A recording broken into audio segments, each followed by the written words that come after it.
वर्ष 2024 का सबसे बड़ा बदलाव। आज हम बात करने वाले हैं आपके षष्ठेश और साथ ही साथ में आपके सप्तमेश शनिदेव महाराज के। शनिदेव महाराज वर्ष 2024 में वक्री अवस्था में होने जा रहे हैं। कब होने जा रहे हैं? 29 जून 2024 को ये वक्री अवस्था में होंगे और 139 दिन तक ये वक्री अवस्था में रहेगा। और वो भी किसके नक्षत्र में? बुध महाराज के नक्षत्र में। बुध महाराज के नक्षत्र में इनका परिवर्तन हो रहा है, अर्थात रेवती नक्षत्र में।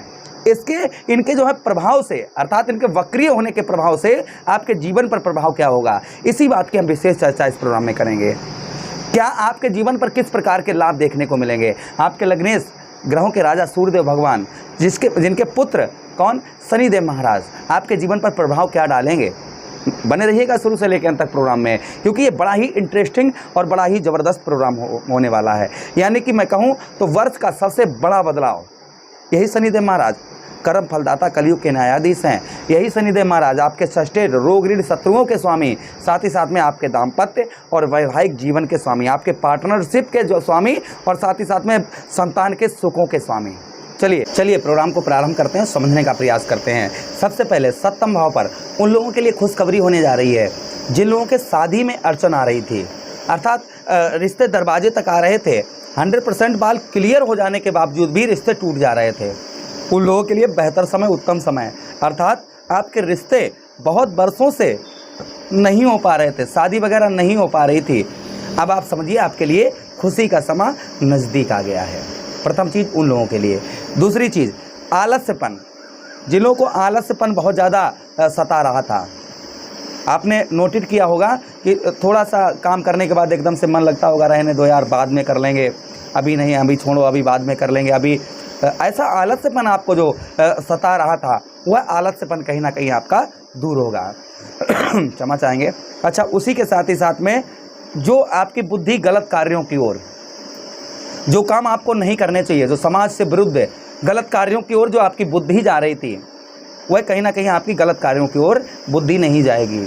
अच्छे कार्यों की ओर कहीं ना कहीं आपकी बुद्धि जाएगी। अच्छा, उसी के साथ ही साथ में जिन लोगों के दाम्पत्य वैवाहिक जीवन में पति पत्नी के साथ बिगाड़, अर्थात आपके दाम्पत्य जीवन वैवाहिक जीवन में लगातार लड़ाई झगड़ा होना, छोटी छोटी बातों पर एकदम से बड़ा बवाल बन जाना, कहीं पत्नी नाराज़, कहीं पति नाराज़, इस तरीके की संभावना समस्या आपकी बनी हुई थी, वह कहीं ना कहीं आपकी दूर होने वाली है। अच्छा, उसी के साथ ही साथ में जो विवाह में विलंबता हो रही थी, यानी कि बरसों से आप प्रयत्न, हम वही चीज़ आपको दोहरा रहे हैं कि बरसों से आपके विवाह में विलंबता हो रही थी, शादी रिश्ते नहीं रुक पा रहे थे, उनके लिए उत्तम समय, अच्छा समय। बच्चों का सुख, संतान का सुख नहीं प्राप्त हो पा रहा था, वह संतान का सुख आपको कहीं ना कहीं प्राप्त होगा। चलिए आगे बात करते हैं और समझने का प्रयास करते हैं। पार्टनरशिप में आप किसी के साथ मिलकर कार्य करते हैं, पार्टनरशिप में लगातार हानि होना, पार्टनरशिप में कोई लाभ ना होना, पार्टनरशिप में धन फंस जाना, इस तरीके की, जैसे आप किसी के साथ मिलकर कार्य कर रहे हैं, आपका पैसा वहाँ फंस गया, सामने वाला जो आपके साथ काम करता है उसने चालाकी चतुराई दिखाई और आपका धन फंसवा दिया। ऐसा फंसा हुआ धन, रुका हुआ धन आपका रिकवर होगा कहीं ना कहीं।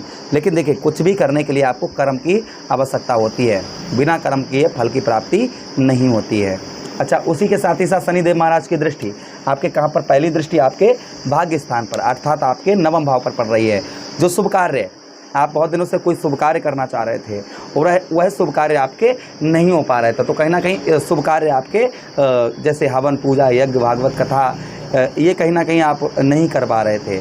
शुभ कार्य, किसी चीज़ की मुहूर्त करना चाह रहे थे, वो नहीं कर पा रहे, कोई इस काम की शुरुआत करना चाह रहे थे, वो नहीं कर पा रहे थे, ऐसे कार्य आप कर पाएंगे। अच्छा, उसी के साथ ही साथ आगे हम बात करते हैं, यही नवम भाव हमारे भाग्य का स्थान होता है, तो भाग्य में वक्रीय शनिदेव महाराज होते ही आपके भाग्य में भी वृद्धि लेकर आएंगे, आपके भाग्य को भी शनिदेव महाराज यहाँ पर आपके बढ़ाएंगे। अच्छा, उसी के साथ ही साथ में बात करें हम यहाँ पर संत प्रवृत्ति, यानी कि पूजा पाठ में मन लगना, धार्मिक कार्यों में मन लगना। अच्छा, उसी के साथ छोटी मोटी यात्राएं जो आपके लिए फलित नहीं हो रही थी, उनमें आपको फल नहीं प्राप्त हो पा रहा था, वह छोटी मोटी यात्राओं में अच्छा फल आपको देखने को मिलेगा। अच्छा, उसी के साथ ही साथ में भाइयों का सुख आपको यहाँ पर थोड़ा सा कम मिलेगा। जो भाइयों का सुख है वह कहीं ना कहीं आपको थोड़ा सा यहाँ पर कम मिल सकता है।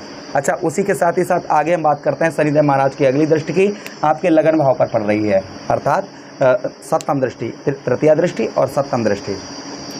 लगन भाव पर इनका दृष्टि पड़ना अर्थात आपके चेहरे की चमक, जो आपके चेहरे की चमक चली गई थी, चेहरे का ग्लो चला गया था, वह ग्लो कहीं ना कहीं आपका वापस आने वाला है।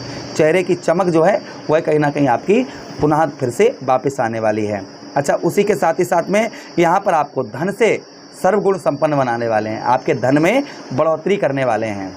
जो आपका आप देख रहे होंगे, नोटिस कर रहे होंगे 2023 से कि बार बार आपका धन फंस रहा होगा, मेहनत स्ट्रगल बहुत ज़्यादा होगी, धन की प्राप्ति नहीं हो पा रही होगी, और धन आता भी होगा तो एकांत से चला जाता होगा। इस तरीके की समस्या आपकी बनी हुई थी, वो समस्या का कहीं ना कहीं आपका समाधान होने वाला है। अच्छा, उसी के साथ ही साथ में जो मानसिक तनाव, डिप्रेशन और हेल्थ यानी कि स्वास्थ्य में जो आपकी खराबी चल रही थी, उसमें आपको राहत मिलने वाली है।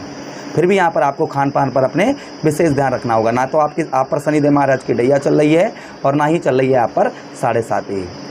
मान सम्मान, मित्रों मान सम्मान में शनिदेव महाराज 84 हैं, राशि के अंतर्गत हैं, सप्तम दृष्टि आपके लगन भाव पर डाल रहे हैं। शनिदेव आपके लगनेश कौन है? सूर्यदेव भगवान हैं। तो इस समय पर आपका माइंड काम नहीं कर रहा होगा, किसी के साथ बात करते होंगे तो अचानक से झगड़ा हो जाता होगा। वो कोई भी हो, कोई भी सदस्य हो, आपका सदस्य, मित्र, यार कोई भी हो, तो छोटी छोटी बातों पर एकदम से झगड़े की नौबत आ जाती होगी। अच्छा, उसी के साथ ही साथ आगे हम बात करते हैं शनिदेव महाराज की अगली दृष्टि की। अच्छा, लगन भाव पर एक चीज़ और है कि ग्लो आपका, हम वही चीज़ दोहरा रहे हैं एक बार फिर से, ग्लो आपका वापस होने वाला है। यानी कि जो चेहरे आप लोग आपके चेहरे की ओर एक्टिव नहीं हो पा रहे थे, चेहरे से आपके घिन करते थे, वह कहीं ना कहीं आपकी एक्टिविटी जो है, चेहरे की एक्टिविटी दोबारा से आने वाली है। चेहरे का ग्लो जो है, चमक, लोग आपकी ओर आकर्षित होंगे। अच्छा, उसी के साथ ही साथ आगे हम बात करते हैं शनिदेव महाराज की अगली दृष्टि की। अष्टम दृष्टि आपके कहाँ पर पड़ रही है? चतुर्थ भाव पर। चतुर्थ भाव पर शनिदेव महाराज का प्रभाव यहाँ पर क्या रहेगा, इस बात की हम विशेष चर्चा करते हैं।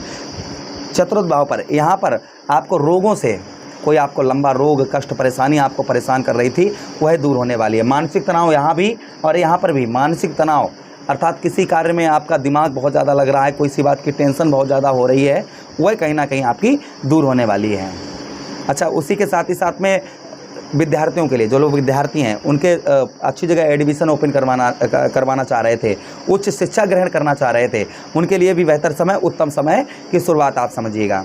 अच्छा, उसी के साथ ही साथ में प्रॉपर्टी, वाहन, मकान में कोई प्रॉब्लम, घर का मुहूर्त करना चाह रहे थे, वह मुहूर्त आप संभवतः ही 29 जून के बाद कर पाएंगे।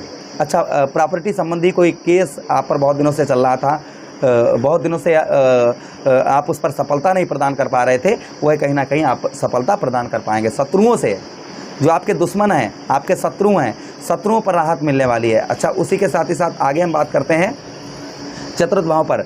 यहाँ पर आपको मित्रों माता का सुख, क्योंकि ये हमारा चतुर्थ भाव किसका होता है? माता का स्थान होता है।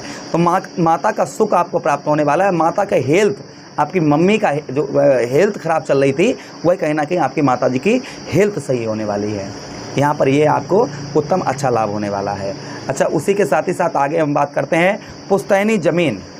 पुश्तैनी ज़मीन में किसी प्रकार का विवाद बहुत लंबे समय से चला आ रहा था, वह आपका कहीं ना कहीं दूर होने वाला है। चलिए मित्रों, उपाय आपको बता दें। उपाय बहुत ज़रूरी होते हैं शनिदेव महाराज के लिए। सूर्यास्त के बाद शनिवार के दिन नेत्र बंद करें, शनिदेव महाराज की प्रतिमा अपने नेत्रों में लेकर आएँ, यानी कि तस्वीर लेकर आएँ और उनके चरणों की ओर ध्यान ले जाएँ और फिर प्रभु से क्षमा याचना करें। प्रभु, हम आपके शरणागत हैं, आपके शरण में हैं, जो भी हमसे जाने अनजाने में कोई गलती हुई है, प्रभु हमारी उस गलती को क्षमा करें। फिर आप ओम प्राम प्रीम सात शनिश्चराय नमः और हनुमान चालीसा का विधि पूर्वक से अच्छी तरीके से पाठ करें।